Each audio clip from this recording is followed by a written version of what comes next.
We thought we'd seen the last of the Sidekick, but everything deserves a second chance. Introducing the T-Mobile Sidekick 4G.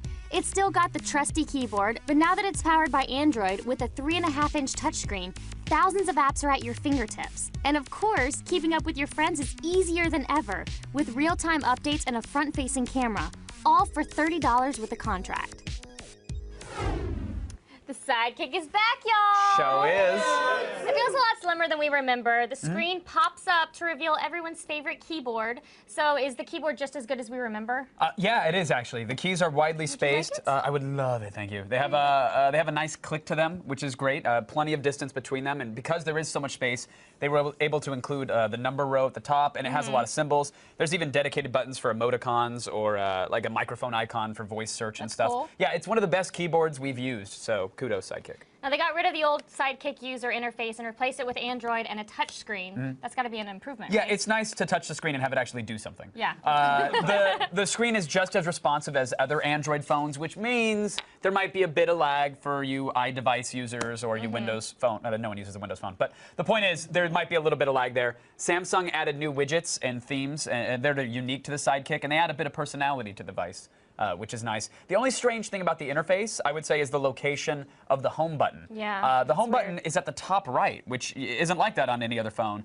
So it's a little annoying. You'll get used to it after a while, don't get me wrong, and it's better when you're in this sort of popped out Sidekick mode, then it makes sense to have it there. But when the phone is closed, and that might be the majority of the time, that's when the home button's going to be weird. There's also this quick jump button here, which they've added, the jump key, which if you tap it, it'll give you quick access to. Oh, that's cool. Yeah, recent applications and stuff like that. I like how they're diagonal. Yeah. Oh, isn't that stylized? Ooh. Yeah. Completely flats for lamers. Tilted on its side, it's extreme. Woo!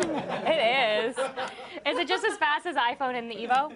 Almost, actually. When you're starting apps, it feels a little sluggish. It's a little behind the iPhone, but it's about as fast as you'd expect. One thing we did notice, though, and this is very important to point out, the browser was really, really, really slow, especially when loading flash sites, which, again, it's not something the iPhone can do, but when compared to other Android devices, correct. But compared to other Android devices that can, it was really sluggish. Okay. Yeah. Well, it's got a 3-megapixel camera with no flash and a front-facing camera for video calling. And they're okay. They're just okay. The rear-facing camera, surprisingly good in normal light, but since it all that needs is some black-eyed peas. Since it doesn't have a flash, the low light is mediocre at best, and it only records standard def, which is important to note. The front-facing camera works just like it should. Where is it going to put that pole? And, oh, okay, the back. We're good. We're good. It's only murder. That's legal. The front-facing camera's fine. It's serviceable. Okay. It's also got 4G internet speeds, which is amazing for a phone this affordable. Yeah, and we got download speeds of up to 8 megabits per second, which is really good. Like, T-Mobile says it covers over 200 million people with its 4G network. So you probably have coverage. Crap, that's great. Super great. Woohoo! Yeah.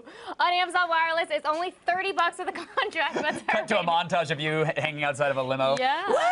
4G coverage! That would be you. Yeah, that would be me, actually. So fast! What are we rating? 4 out of 5. Yay!